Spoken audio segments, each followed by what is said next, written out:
Keith Boyack. Hi. How are you? Good. Good to be here with you. We spent so much time together that we had to stop talking so that we could think about what we were going to do and not just hug and talk about personal stuff the whole time. Mary has accomplished something that we all would like to do. And I thought it was very important that she talk about this. Not only is she an amazing and interesting person, but her book is also. In fact, I can say books. We are sponsored today by Kyani, and I would like to tell you my story. Kyani is a product that I started taking about a year and 14 months ago. And up until that time, I had high blood pressure, high cholesterol, arthritis, pain. I had diabetes, lots of medications for everything. And I was introduced to the Kyani products. That's kyani.net. And that'll take you to their website. And so when these products came along, I was joyous, and all my medications were gone within a month, and it has been a great, great 14 months. So I want to share my experience with everyone of having that happen. So if you are sick and tired and feel like your life is over, regardless of your age, and you're never going to feel good again, I would encourage you to try these products because they might work for you. The number to call is 801-362-9552. 801-362-9552. For you in the radio audience, if you are in the Utah County in the North End and having a little trouble hearing us, go to your computer and type in pat.utahvalleylive.com. pat.utahvalleylive.com. You can see us and watch us and hear us. And our radio the station is KHQN 1480 AM on your radio. So find us one place or the other and stay with us a while, and let's find out what Mary's going to tell us today. She is a storyteller. And that sounded like fibs. No, she's Both. Both. This will explain her personality. She's such a giving person. Tell them what your message is on your phone at home. Oh, dear. Leave me your message. I'll call you back, and you can tell me everything. I'll call you back, and you can tell me everything. And it's true. She has mothered everyone she's ever met and embraced them, encouraged them, and nurtured them. I don't even know how long we've known each other. Years now. Years. The Boyack and the Keith family, which is the maiden name, Mary's maiden name, they're very nurturing people. And somewhere along the line, I got adopted. Not necessarily legally, but they adopted me in. What are there, 6 girls? And in the Keith family, 4 boys and 4 girls. 4 boys and 4 girls in the Keith family. And then you had... I have 6 daughters and 2 sons. And so along the way, they just kind of included me in everything. And of course, I went kicking and screaming to all of the parties. No, that's not true. I had a wonderful time. In fact, just this summer, we went to your family ranch, or was that your home out there? Oh, reunion, Penrod reunion. Yeah. Yes. Out in Eureka? It was, no, Alberta. Alberta. And it's called Alberta, not Alberta. Yes, Alberta. It's named after the peach because they had really big, wonderful orchards. And my grandfather homesteaded out there, and it was his homestead that we had the party. Well, she said, you know, I was raised in South Carolina. If somebody says down the road a piece to me, that means a mile and a half or something. Okay. Mary says down the road a piece. And we drove and we drove. Who in the world knows where Alberta is? So if you're listening to us, I now know where you are. And we had a great time. It had been a long time since I'd seen children just running through animals. Every kind of animal was wandering around all over the place, and ponies to ride and horses, kittens everywhere, dogs, turkeys, geese, all kinds, chickens, rabbits. It was really an experience for the children and for the rest of us also. It was a great, great time this summer. And I decided I was going to be permanently adopted. It was a good thing. Besides that, she fixed a great picnic lunch. We could talk about all the wonderful things she can do, but then we wouldn't get to the book. And that's the most wonderful right now of all the things. And I want to start with saying thank you to the Daily Herald, which is our local newspaper in the Utah County area. And they heard about Mary, and they wanted to interview her. And when you get a picture on the lifestyle that takes up most of the page, and then the story takes up the rest of the page, you have arrived. And this was Mary's first big novel. Is that right? Yes, that's right. And they had me down for a little Blurb. yeah, vignettes of people. And when they saw what Janelle was doing, they said, we want to feature her by herself, and we want it to be a bigger story. Find out all you can about her. And they did. Well, It's a great story. And that was that came out on September 18th. And so if you'd like to go check that article out, it's a good article. But we're glad we have Mary here today, because we're going to talk about this book, The Coat and the Crown, which, by the way, you can go to any Deseret bookstore and order it or pick it up there. If they don't have it, encourage them to order it anywhere in the United States if there's a Deseret book, or their catalog, or online at Deseret Book. You can pick this book up. And I think it's right around $20 somewhere. so far, yeah. $19.95. Is that where it is now? So for you, the viewing audience, let's show you the cover. That took a day or two and several runs at the cover before we found exactly the right one. And so I'm going to let you describe what's on the cover, Mary, for our listening radio audience. Well, I wanted to have a dark sky with some stars to represent. Stars were big in Joseph's life. Well, let's first identify who this book is about. This book is about Joseph, who was sold into Egypt. And he, in his dreams and in his interpretations of dreams, stars played a big part. So I wanted stars on the cover. And we have a few. But I also wanted a light source, because the light that came to him and the light that came to me were very significant to me. And we kept playing around with different things and different ideas, and nothing worked. And I wanted a pyramid. I wanted a look of Egypt, because although we think of him as a Palestinian, he was only there a few years, not even 17 years. He went there when he was 9 and left when he was 17. So he was on the throne of Egypt for 80 years. Wow. So he's more Egyptian than he is anything else. And anyway, we finally got it. We've got a pyramid, we've got a palm tree, we've got stars, and the light source. Would you like to tell them who published it? Published by Digital Legend Press. Which is Boyd Tuttle. Yes. And a good man to work with. But the story is first about Mary. And then we're going to move into the book, because Mary came from, she was raised in Utah Valley, right in this area, but family moved in. She went to Provo High. So her family was raised in this neighborhood. And Mary started this book just last week and got it published. No, she didn't. When I met her 20 some years ago, she was working on this book. And Mary did not grow up with a computer, nor did I. And so every word that is in this book at one point was written by hand. And can I say it? I really feel it was very inspired. It was inspired. The words came to her, which didn't make it any easier to write, because there's a tendency to doubt sometimes. But Mary believed completely in this story and her mission with this story. So with that, tell us about this book, but tell us what got you here. Okay. First of all, I've always believed that each of us has a book inside us.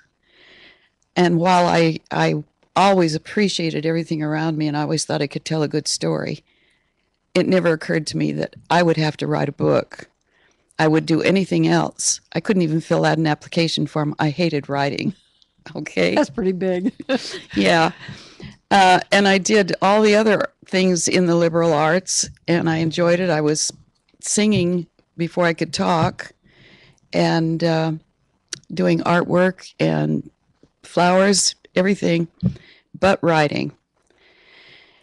Back up a little bit. Joseph of Egypt was always my favorite story. I was obsessed with it. From the time you were a kid? From the time I can remember, it was my favorite story.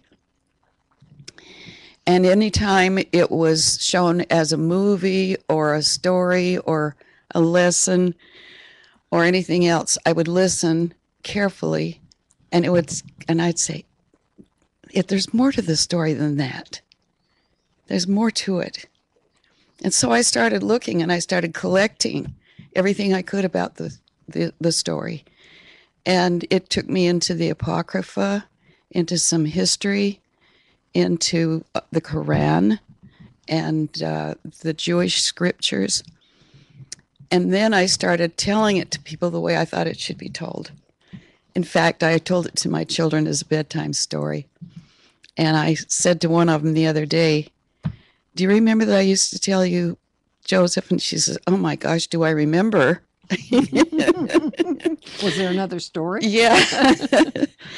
Anyway, so with this background, and then my life got a little bit complicated, very complicated. I have 8 children. We moved from California to Utah. We almost had to. And my husband stayed behind. So I was alone with a bunch of little kids and no money and not knowing what I was supposed to do. And one day I just stamped my foot and said, Heavenly Father, what do you want from me? What am I supposed to do? And I meant, how am I going to get these kids fed? But that wasn't the answer that came. The answer that came was, write the story of Joseph. And I thought, oh, that's just my own mind playing tricks on me because Joseph is so dear to me. But it wouldn't go away. Any prayer I said, any question I asked, it was right there. Write the story of Joseph. So pretty soon I started talking back and saying things like, well, there's only one sentence in the whole of Genesis about his wife. How do I know how to write that? Of course, this was intimated it would be fiction because everybody's already written everything that's scriptural. So I knew that the fill-in places in the stories and the way I had put it together was what this meant when I said write the story of Joseph. So I said there's only one sentence in all of Genesis about his wife. There's a little more in the Apocrypha.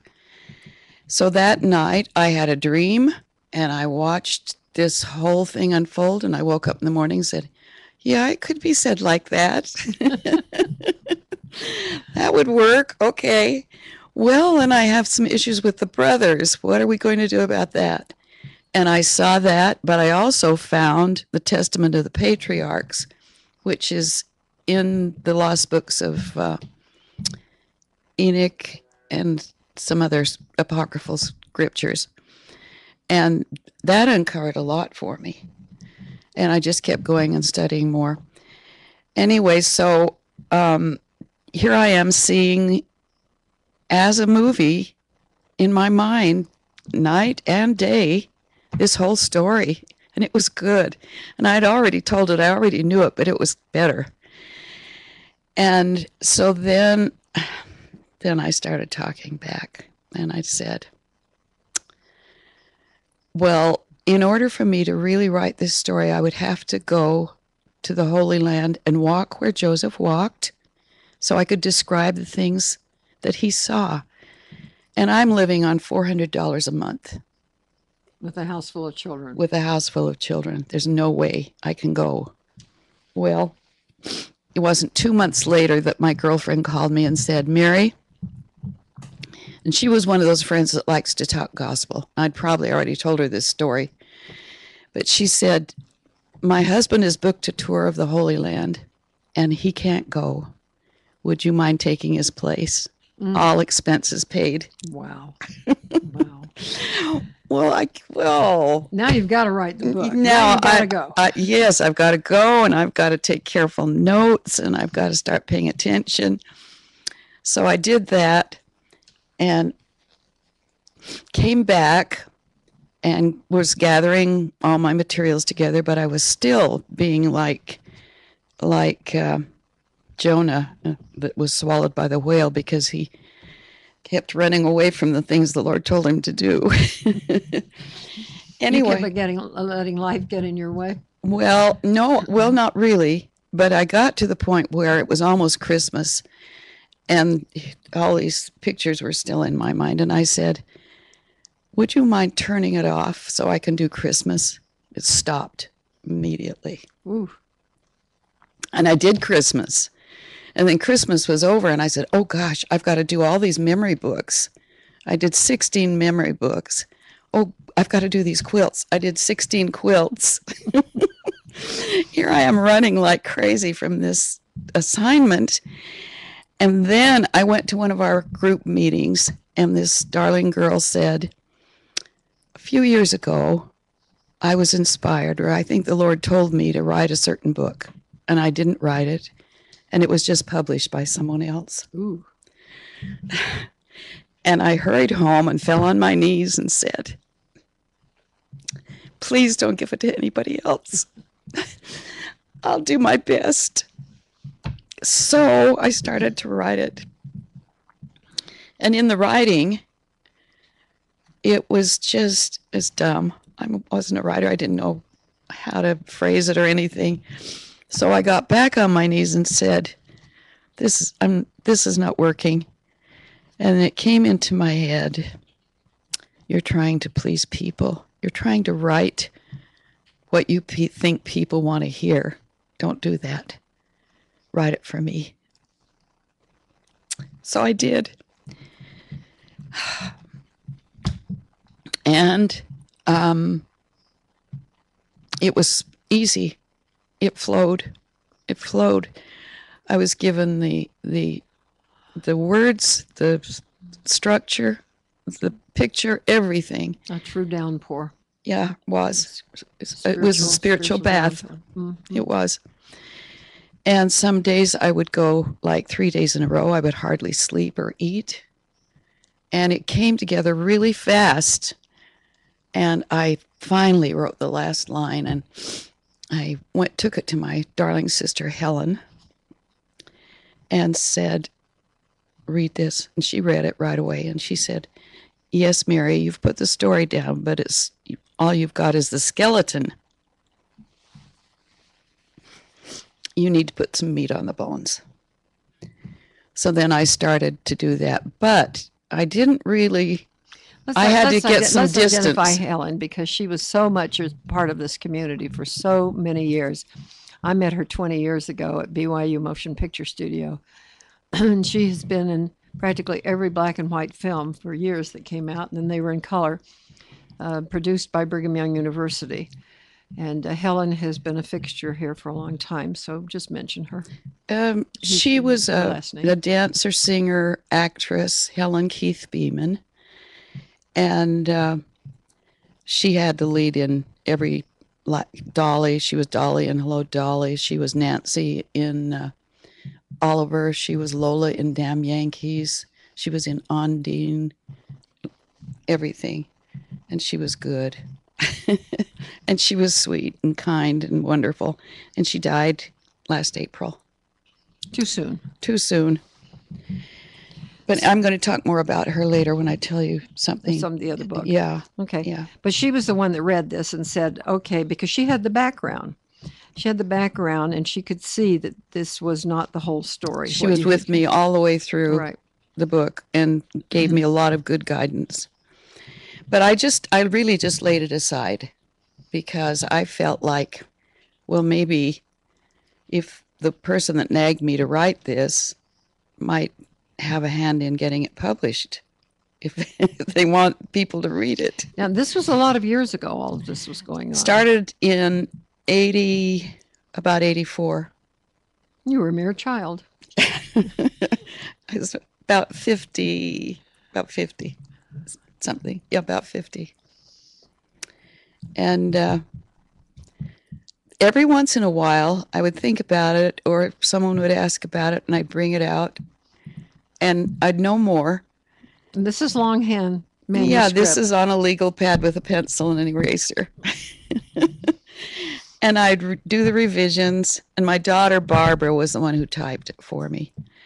and she's a very bright, darling girl, and she's a good editor and a good writer. So sometimes she would say, "Put this here or do this." So we did that. And then I'd put it away again, and then I'd bring it out in another 5 years and look at it. And you want to know the last time I took it out? Well, not too long ago. Yeah, how long ago was it? It was 2 or 3 years ago, wasn't it? When I got it out again, and I did the last revision.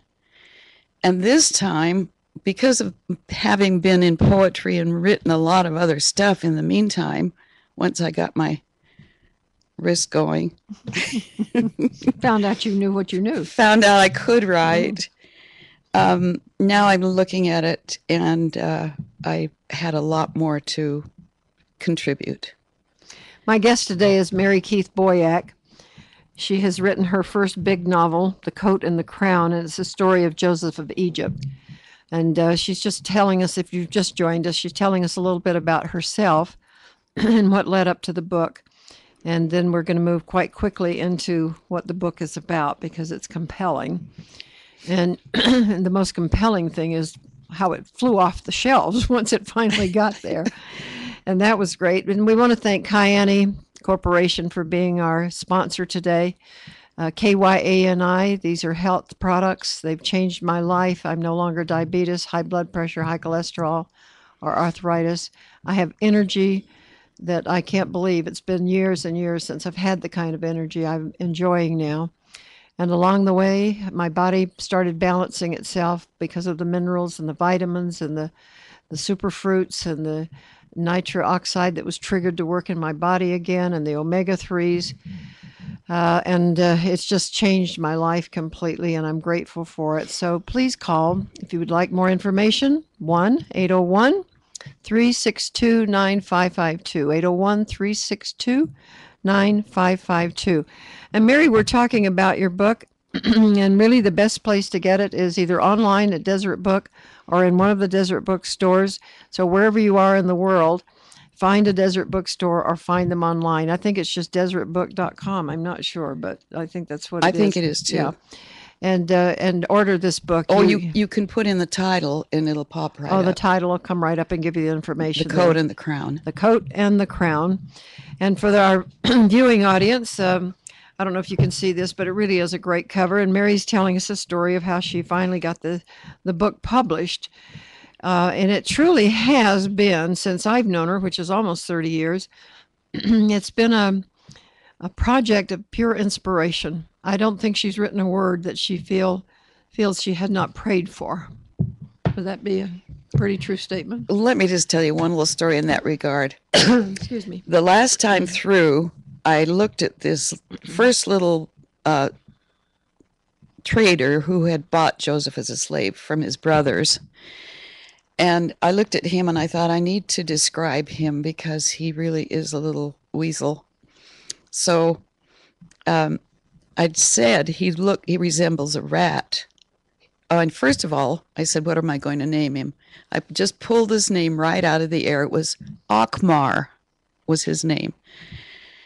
So I described that he looked like a rat in all these different ways. And then I needed, and behind his back, his men, his workers, called him Rat. And I had to know the Hebrew name for that. So I called BYU and I said, what's the Hebrew word for rodent? And they said, Akbar. I didn't know that. Yeah. So I named him Akmar. And wouldn't it just be like the workers to call him Akbar? A rat. Yeah. And he really did resemble it. So things like that, just little gifts kept happening all the way through the book. Okay, so then you got up to the point where you took it out one last time and said, it's ready to go. Yes. And you were able to get it published. Well, wait. First, I had to show it to some people and get their approval. Were you one of those? Yes, you were. And you took it to Truman Madsen. Can I say that? Yeah, you can say that. Truman was a neighbor, and he read the book and made the nicest compliment. He said the nicest things about it, compliments one right after another. about this He book. said it felt needs to be it needs published. to be published. So anyway, this last time, and I read it back through and thought, okay, I'm ready. And I took it to people that whose opinions I valued. And 2 or 3 of them were very enthused, very enthused. They wanted to help me. They wanted to take it to whomever, and one man said, if you get to the point where you need money, I'm here. So when Pat brought a group of people to me that are Writers or editors, publishers, illustrators.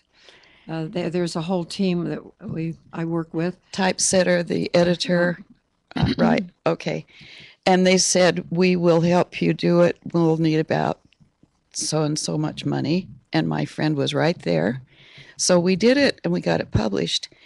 It took us a long time to get all the kinks out and get the right cover, but it finally happened. And went to Deseret. Well, I took it to Deseret Book from these people that had published it. And Corey Maxwell was so helpful. He was so kind and good. I need to interject here. All this time that Mary is going through this, she's just going on pure faith because she hasn't published a book before of this magnitude, or that was going to make the difference that we all felt this would make. People would find something in this book, and they each have, that has been extremely meaningful to them. And she constantly is in the middle of all this doing a gazillion other things with her children. And I don't know, we've got 100 grandchildren now. I've lost count, 40 something. Lots of grandchildren and great-grandchildren. So this was not something she could just devote her entire time to. But she dogged this thing. She stayed with it. She felt she just had to get this done. And I don't know how many of you know how difficult it is to get a book in any store. Helene Holt, who is a local author, wrote a book, Exiled, years ago. And this is a marvelous book. And the genealogy connected to John Lathrop, who is a character, the main character in her book, Exile. It sat on the bottom shelves because the bookstores didn't know what they had. And she had a busy life and was working and things were going on. And that book still has not found its audience. So we were worried about Mary's book. We shouldn't have worried. Desert Book got this book. You know, they don't print 10 zillion because it's printed on demand. So they thought, well, they'll try it. So they sent out 75 books one day, and 2 days later, they didn't have a book anywhere in a store. I mean, they disappeared.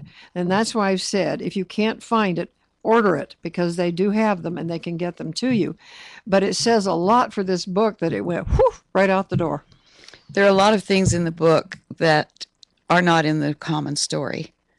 And they did a good job with the Technicolor Dreamcoat. It was cute. But my book isn't cute. Tell us about it. We've got now about half hour, so let's hear about it. Okay. From the beginning. Oh, You can't tell it all or nobody will go buy it. Well, should I just tell you some of the things that are different than the traditional? Kind of tell the little story and then weave those in so we can feel that, because not everybody remembers the story. Okay. You know, the web goes, the internet goes all over the world, and there might be somebody that hasn't heard the story, Mary. I'll start with his father, who was Jacob.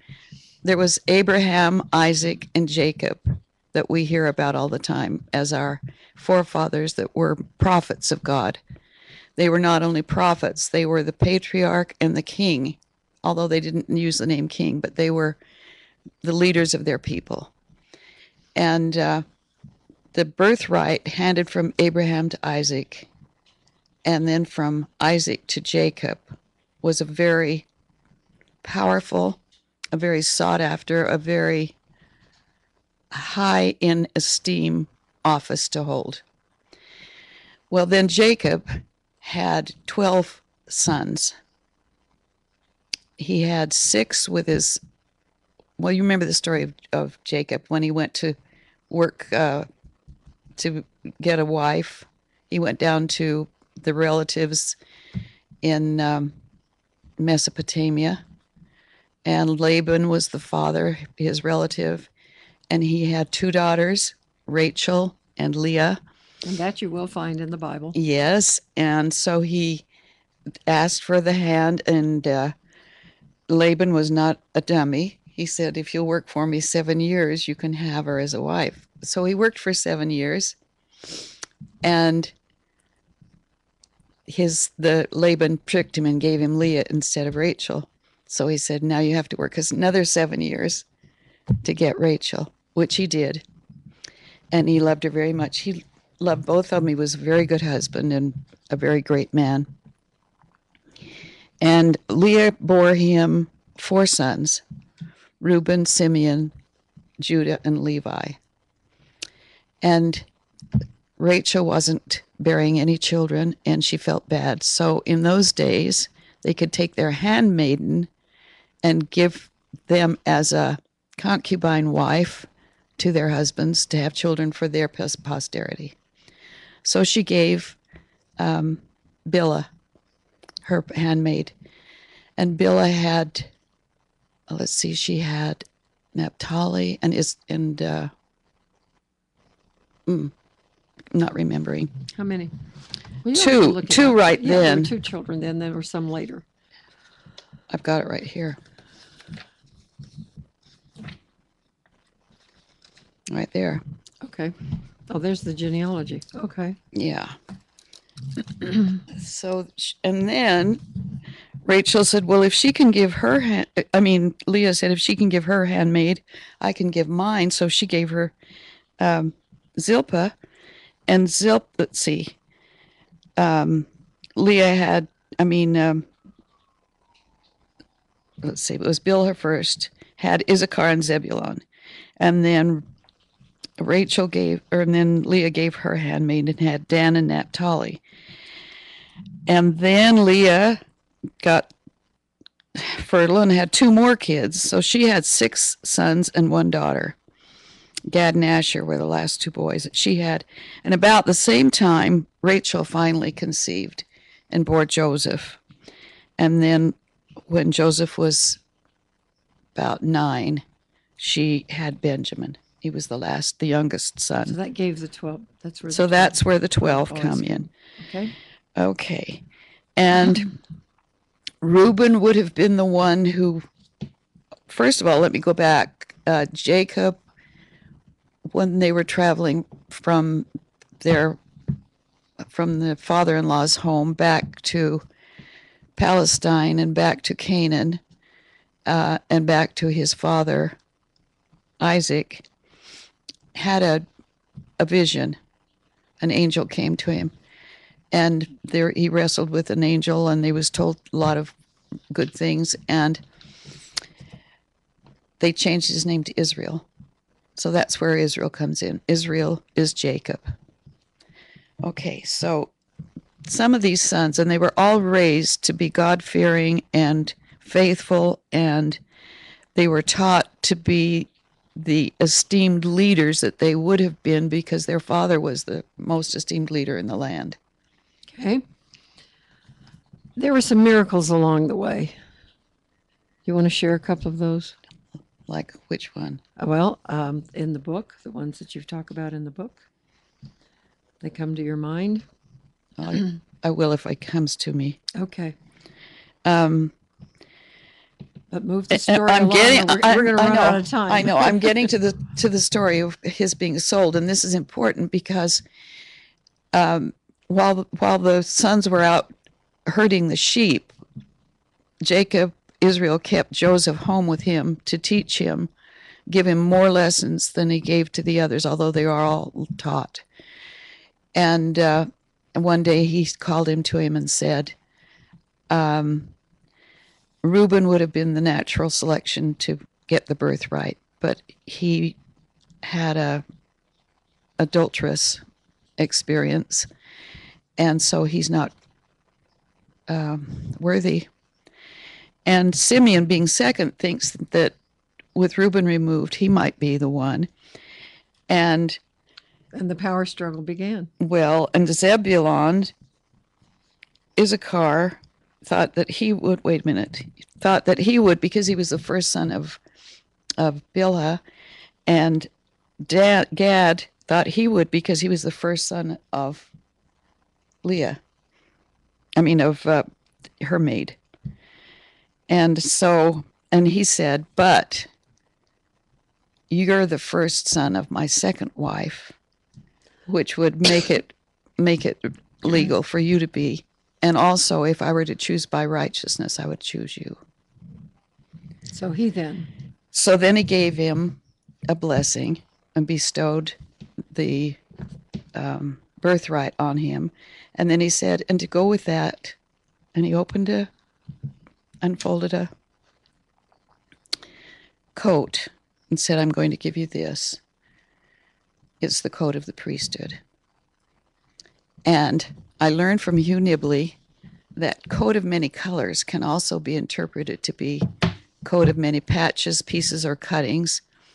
And further descriptions of it say it had insignia or embroidery, something to show that it was of high authority. It was a coat of authority. The color comes in. Yeah. Okay. Meaning authority. Right. Meaning this is the robe of the birthright and the priesthood. So he was called to go up and take food and supplies to his brothers. And his father said, be careful with this because it's not to be worn. So this is pretty true to scripture. Absolutely. Okay. So now what do you do from there on with your story? We sold Joseph. Well, when the brothers sold him, which they did, because he had the coat and because he was being arrogant, and he had a couple of dreams that he told them about, and it was like he was always putting himself ahead of them, and the fact that the father kept him home, that he looked like he was the favorite. So those who thought they would have the birthright, when they saw him coming in the coat, which he wasn't supposed to be wearing anyway, really, really were upset. And they let it get away, their temper get away from them, and they talked about killing him. And in those days, they dug wells out of lime mounds, and they had dug a well, but the water hadn't come in. So when they said, let's talk about this, and we can put him where he'll be safe so he won't run away, we'll lower him into the cistern. And so they did. And then a while later, this caravan came by that was this trader, Akmar, and they said, would you sell us some water? And they said, there's no water. And they said, then why are you guarding this? So they went over and they said, well, and Judah said, let's keep him from being killed. Let's sell him to these traders. So that's what they did. And that caravan was not happy. They didn't feed him. They didn't treat him well. And Akmar was a terrible character, but he found out it was too much trouble to have slaves, so he was going to sell them at his next chance. So they intercepted another caravan, and a big one, a much better one, and they were sold. They being an old man that he'd saved his life in the middle of the desert, and a young girl whose uncle had sold her to get the money. And this is your story then. That's my story. I'm going to ask you to read just a little bit from there, and then we're going to go to a couple of other books. Okay. I'm talking to Mary Keith Boyack. She is an author. Isn't that fun to hear that? Yeah. She is an author. Doing a very good job of telling it. Well, you're not supposed to tell the whole story. You're intriguing. Intrigue. And you can purchase this book, The Coat and the Crown, in any Deseret book and a bookstore, or on their website, or through their catalog. All right, you're going to read us just a little bit of that, and then we're going to go into something else. Okay. Joseph, when he was first sold, he had been feeling really terrible down in the cistern, but now they draw him up and sell him, and he thinks they're kidding or that they're going to come after him. And when he realizes that they aren't, he's afraid that if they find out who he is, they might kill him or sell him to something worse. So he doesn't talk. He keeps his head down. And then he decides to act like he's a mute to go along with it because he doesn't want to answer any questions or anything. So he's been very quiet, and he's been slumped over, acting like he's not very smart. So so now he's sold, and his new master is Kumash. And he says, so this is the bonus I inherited from that clever weasel Akmar. Here we have an old man with only a few teeth, a girl child too frail to lift a bucket, and a skinned-up boy who the servants tell me is not what he seems. What am I to make of this? So when he called Joseph to come in front of him for the first time, Joseph pulls himself up to his full stature and looks Kumash directly in the eyes, which a servant is not supposed to do, but he didn't realize that. I sense in you, sir, a man I can trust. My name is Joseph. I am 17 years old. I cannot tell you more. My story is my own, and it's better that you do not know. I'm a slave. You bought me. You own me. He raised his right arm and continued, as I live, I will serve you to the best of my ability. I am here because I choose to be. I will not try to run away. Kumash lifted his eyebrows, leaned back in his chair, and folded his arms. Well, he said, as he considered Joseph, I can see there's more to you than what appears, although I can see plenty. You're very large for 17. You're well taught in speech and manners. Behind the wounds and dirt, I see a handsome youth.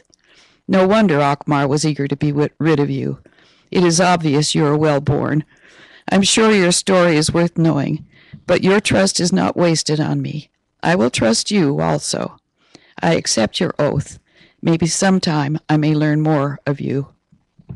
And so the story begins. Yeah. And so it begins. Thank you, Mary, for sharing that with us. It's been quite a journey for you. Do you want to tell all the excitement that went on years-wise when this about the time this book was being published, age-wise? Oh. Instead of getting this done at 50 or 30 or 40? Every year that passed, I thought, well, it's not too bad to get published at 55, 60, 65. I turned 80 in March, and the book was published in June. So I didn't quite get it before I was 80. But you got it, which is a testimony. Don't stop. Just don't look at the clock. Look in your heart, because if you look at the date and you look at the clock and you think, I can't do this, I don't have the energy, whatever. But she did it. Her tenacity has carried her through, her great, strong spirit. And I love this little book. And I first introduced that, I think, on a radio show a long time ago. And let me just, while Mary's holding this book up so you can see it, let me remind the folks that they're listening to us on radio, KHQN, that's 1480 AM in the Utah Valley area. And they're watching us on streaming video live. It's pat.utahvalleylive.com. So if you're having a little trouble with the radio or you can't get your computer to work, go back and forth. Of course, if you're out of Utah Valley, you won't be able to get the radio, but pat.utahvalleylive.com. You can see us and hear us, and this program, all of my programs are archived. Also, I want to mention Mary will be back next month.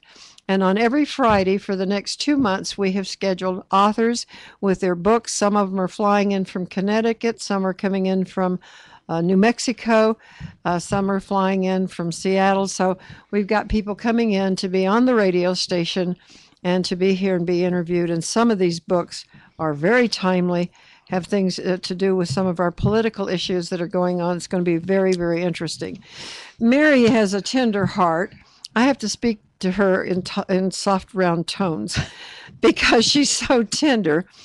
And the back of this book shows these three sisters, and I'm going to just let you tell a minute about, I have seen them in action when these three girls get together. And we've all got a childhood. Somewhere we had a childhood. And for the most of us, it was a good childhood. It may have been poor. You may not have had the new shoes that you wanted or the new dress, but most people, we like to think anyway, had love. But I'll tell you one family that did. They didn't have a lot of physical things or things that cost money, but my goodness, they had love. And tell about what the three of you have done with this book. Okay, first of all, we are four sisters in the Keith family. Beverly Keith Golightly, me, Mary Keith Boyack, and then Helen Keith Beeman and Karen Keith Gibson. And all four of us turned out to be poets. And that's a long story in itself, which I won't tell. But we were asked to read because someone found out that we were four readers and we'd read from different places for different things. And Provo City asked us to read. And so we went to the Art Center and read. But we decided that instead of just reading whatever we wanted to, we would read everything about our growing up and about the family that we could find to put together. So, but my sister Beverly didn't write like that. She will be discovered in 200 years, and she's amazing, but she writes off the charts. So Karen and Helen and I had written about the growing up. So we put our stuff together and read it, and people came up after and said, "We want to buy your book." Well, there was no book. Then we were asked to read in St. George, so we read in St. George. And a Minnesota poet, who is now Poet Laureate of Minnesota, heard us and came up and said, "Where's your book?" So we went back to, our nephew was in printing, and we gathered up what we could, and this is the result. And we've had spin-offs from that first reading, and we read all over for clubs and for groups, different groups. And this is the book that we read from, and they love it. They love us, and it's a good feeling.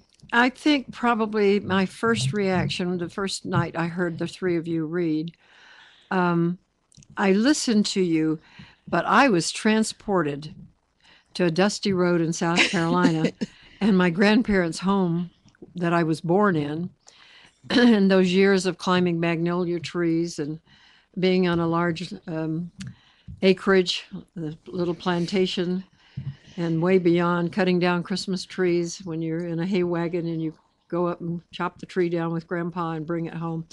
This takes you back and touches all the heartstrings. It's a beautiful experience.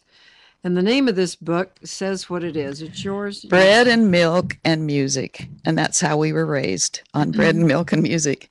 It was Karen's title. She was going to use it for her own book, but she let us use it for this book. Would you read us? Yes, I'll read you one. And while you're getting that, was it Helen that became Poet of the Year in Utah? 2008. 2008. Which is quite an achievement. Yes, it is. So much talent in Utah. Yes, there is. And you all belong to this poets group that comes from all over the United States. Yeah. And maybe beyond. Yeah. And get together. In fact, you just got back. And I've written some poetry, but nothing I would read outside of my own home. It'd be so scary. But they get together and pick a theme and toss out a thought, and then they all go write about it. I'd rather put on a dance festival with 10,000 kids. It would be easier for me because I've done that. Okay. You're a producer. This one is called Alan's in Charge. Our parents have gone to Provo with Grandpa. They left the Model T at home. Alan, barely age 12, my Daniel Boone, knows the names of rocks, can tell us the varieties of lizards, find ground squirrels, prairie dogs, snakes. If he'd let me, I'd follow him on all his excursions. Today, he does. He includes us kids in on a conspiracy. He knows how to drive. We all pile in. To look grown up, Alan puts on Dad's hat. He takes to gravel road part way, then wheels out across the sagebrush. That's when Beverly starts screaming and doesn't stop. We miss ditches, circle haystacks. He shows us where he finds arrowheads and how the Indians chipped them from flint. He puts the car back in its exact spot. It wasn't us that told on him. It was Mr. Miller, wondering why Dad looked so short. That's great. Is this still published? Can they Yes. still get this? Yes. Yes. And how? From me or Karen. Her name is in there. Okay, let's do this. Let's use this Oh, phone it's number. at BYU It's bookstore. at BYU bookstore. Okay, let's And do it's that. at Sam Weller. But In Salt Lake City, yeah. and so you can order it from there or the Brigham Young University bookstore Or in Provo. from us. Okay. Use this phone number to get hold of Mary, 801-362-9552. 362-9552, and we'll make sure that she gets your order. And Mary loves to write. She loves to talk. So I'll make sure if you want to speak with her, you get on the telephone with her. And then you have one other book you want to mention. And let's do that, because something in here is, I guess, one of your poems, or the girls? Oh, all of us. Helen and Karen and I, that group she was just talking about, The poet group. the poetry group, met right after 9/11. And that was all we could talk about, and we were all wanting to write about it. So we decided we needed to combine all our poems So it was right after 9/11. about 9/11, and here it is. And there are, David Lee, who was the Poet Laureate of Utah at that time, Emma Luthane, Leslie Norris, Orrin Hatch, Lola Haskins, Sharon Anderson, and Helen Beeman, Mary Boyack, and Karen Keith Gibson, and a lot of others. We put out a notice that we were going to put this book together, and oh, it's so good. Too, when I couldn't sleep this morning, I got up and read it again. Really, really some good poems. And all of these came after the 9/11 issue. Yeah, right after. That terrible. We had it in horrible. time for Christmas.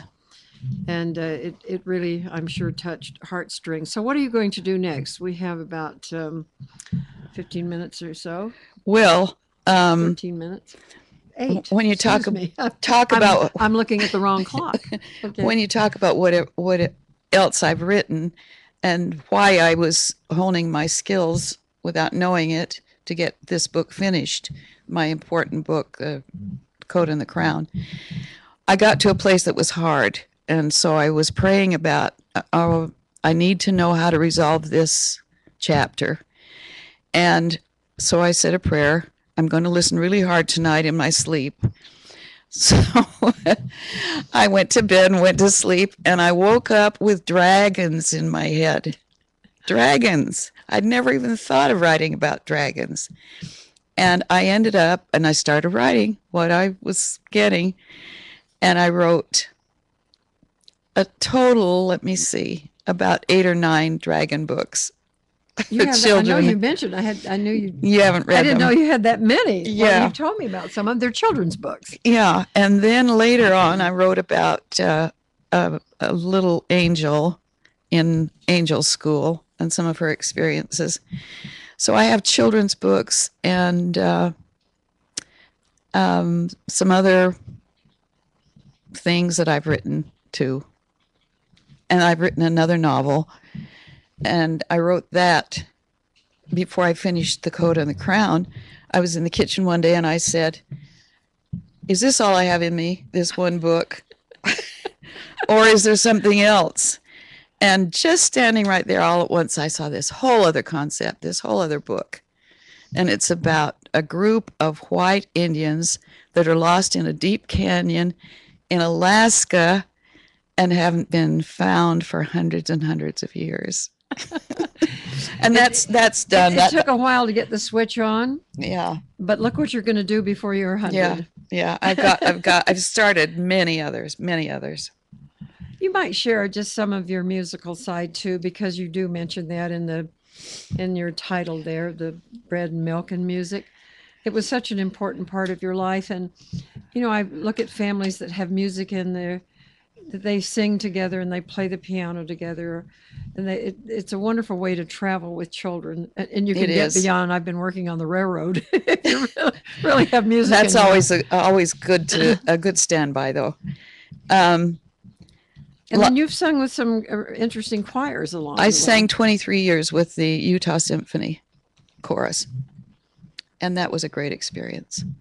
And I've sung under every great director there is. It's really been a great experience for me. I've sung a lot of solos, but I love choral singing. I love harmony. And I was always trying to get my siblings to sing with me so we could have a quartet or a trio. And I got into that really soon with my friends and sang that way all my life. In fact, I went to one of those sing-alongs. Was it a month ago or so? Yeah.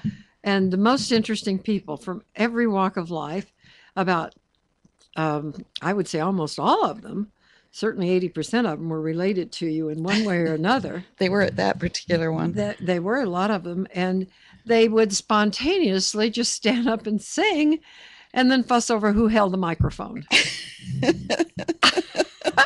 And they were all over the age of 20. So yeah. It was interesting. It was fun to be there. Joyous occasion.